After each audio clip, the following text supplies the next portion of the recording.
ایک مضبوط معاشرے کی بنیاد کہاں رکھی جاتی ہے؟ کیا پارلیمنٹ میں یا پھر گھر کے آنگن میں؟ آج ہم اسی سوال کا جواب ڈھونڈ رہے ہیں۔ ہم یہ سمجھنے کی کوشش کریں گے کہ بچوں کی اخلاقی تربیت کیسے پورے سماج کا مستقبل سنوار سکتی ہے۔ بات شروع ہوتی ہے اس طاقتور خیال سے کہ بچے صرف انسانی زندگی کا پھل نہیں بلکہ خاندان کی اصل رونق بھی ہیں۔ سوچیں، ان کا وجود ہی تو گھر کو گرم جوشی اور ولولے سے بھر دیتا ہے، اور ان کے بغیر گھر میں ایک ویرانی سی محسوس ہوتی ہے۔ یہاں تک کہ کہا جاتا ہے کہ بے اولاد جوڑوں کا رشتہ بھی خطرے میں پڑ سکتا ہے۔ تو اگر بچے گھر کی رونق ہیں تو آئیے وہیں سے بات شروع کرتے ہیں۔ پہلا حصہ اسی بنیادی کردار پر ہے کہ بچے خاندانی زندگی کا پھل کیسے بنتے ہیں۔ دیکھیں، پرورش کوئی آسان کام تو ہے نہیں۔ ذرا تصور کریں، دن بھر کی تھکن کے بعد جب ایک ماں کو آرام کی ضرورت ہوتی ہے تو بچہ رات کو روتا ہے، لیکن وہ جو ممتا کا جذبہ ہے نا، وہ ہر چیز پر غالب آ جاتا ہے۔ یہ قربانی صرف ایک بچے کو پالنا نہیں ہے، بلکہ یہ معاشرے کے لیے ایک فرد کی خدمت ہے، اور جب نیت یہ ہو تو اس کا اجر کہیں زیادہ ہو جاتا ہے۔ اور دلچسپ بات یہ ہے کہ تحقیق ہمیں بتاتی ہے کہ بچے ہمدردی کے بیج لے کر ہی پیدا ہوتے ہیں، لیکن اگر اس خوبی کو پروان چڑھایا جائے تو اس کے فائدے زندگی بھر ملتے ہیں، بہتر تعلقات سے لے کر ایک کامیاب کیریئر تک۔ تو یہ تو صاف ہے کہ ہمدرد بچوں کی پرورش کیوں اتنی ضروری ہے۔ لیکن سوال یہ ہے کہ آخر یہ کیا کیسے جائے؟ دوسرا حصہ ہمیں پرورش کے انہی عملی اصولوں کے بارے میں بتاتا ہے۔ ہر چیز کی بنیاد محبت اور احترام سے بھرے ایک رشتے پر رکھی گئی ہے۔ جب بچے یہ محسوس کرتے ہیں کہ ان سے پیار کیا جاتا ہے تو وہ اپنے والدین کی دی ہوئی اقدار کو دل سے قبول کرتے ہیں۔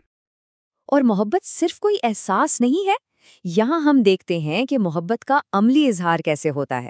یہ مسلسل اور مددگار کاموں کا ایک سلسلہ ہے، چھوٹی چھوٹی چیزوں سے لے کے بڑے فیصلوں تک۔ محبت کے ساتھ ساتھ ایک واضح اخلاقی سمت دینا بھی بہت ضروری ہے۔ بچوں کو یہ سکھانا کہ دوسروں کا خیال رکھنا ان کی پہلی ترجیح ہونی چاہیے، یہی چیز ان کے کردار کی بنیاد بنتی ہے۔ یہ اصول کہ وعدے نبھاؤ اور مشکل میں بھی صحیح کام کرو، یہ صرف اچھی نصیحت نہیں ہے۔ دراصل یہ ایک گہرے اخلاقی نظریے کی بنیاد ہے جسے فلسفے میں ڈیونٹولوجی کہتے ہیں، یعنی کچھ کام نتائج سے قطع نظر اپنی ذات میں ہی درست ہوتے ہیں۔ اچھا، تو جب اصول طے ہو گئے تو اگلا قدم کیا ہے؟ تیسرا حصہ ہمیں بتاتا ہے کہ صرف جاننا کافی نہیں، بلکہ ان خوبیوں پر روزمرہ زندگی میں عمل کرنا ہی کردار کی اصل بنیاد ہے۔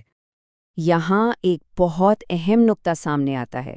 خوبیاں صرف سکھائی نہیں جاتیں، ان پر عمل کرنا پڑتا ہے، اور ان میں سے ایک سب سے اہم خوبی ہے شکر گزاری کی عادت ڈالنا۔ اور یہ صرف کوئی روحانی بات نہیں ہے، تحقیق سے یہ ثابت ہوا ہے کہ جو لوگ شکر گزاری کی مشق کرتے ہیں وہ زیادہ مددگار، ہمدرد اور معاف کرنے والے بن جاتے ہیں، اور اس کا سیدھا اثر ان کی اپنی صحت اور خوشی پر پڑتا ہے۔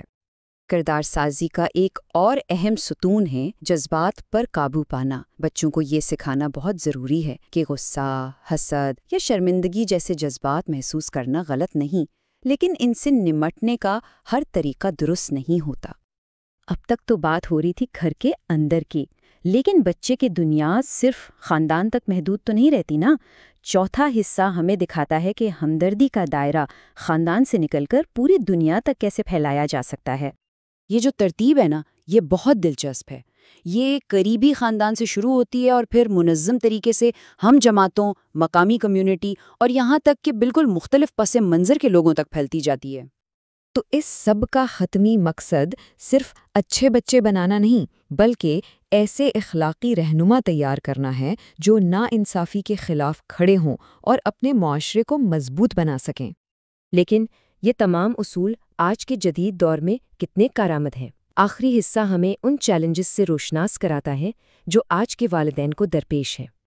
ایک سب سے بڑی تشویش جو یہاں ظاہر کی گئی ہے وہ یہ ہے کہ دینی اور اخلاقی تعلیم سے دوری نوجوان نسل کی اخلاقی بنیادوں کو کھوکھلا کر رہی ہے، جس سے ایک خلا پیدا ہو رہا ہے۔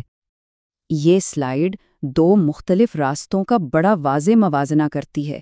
ایک طرف دینی تعلیم ہے جو خوف خدا اور شرافت جیسی بنیادوں پر کردار بناتی ہے، دوسری طرف جدید میڈیا ہے جو نوجوانوں کو خود ساختہ اور اکثر سطحی رول ماڈلز کے پیچھے لگا دیتا ہے۔ اور ان تمام چیلنجز کے مقابلے میں سب سے اہم کردار ماں کا ہے۔ پیغمبر اسلام کا یہ قول کہ جنت ماں کے قدموں تلے ہے، اسی لیے ہے کیونکہ ایک ماں کی صحیح تربیت صرف ایک خاندان نہیں بلکہ پورے معاشرے کی تقدیر بدل سکتی ہے۔ تو حاصل کلام یہ ہے کہ ایک ہمدرد اور انصاف پسند معاشرے کی تعمیر کا آغاز گھر سے ہوتا ہے۔ یہ ذمہ داری حکومتوں یا اداروں سے پہلے والدین پر آتی ہے، اور یہ بات ہمیں اس آخری سوال پر چھوڑ جاتی ہے کہ ہم اپنی آنے والی نسل کو صرف کامیاب بنانا چاہتے ہیں یا پھر نیک انسان بھی۔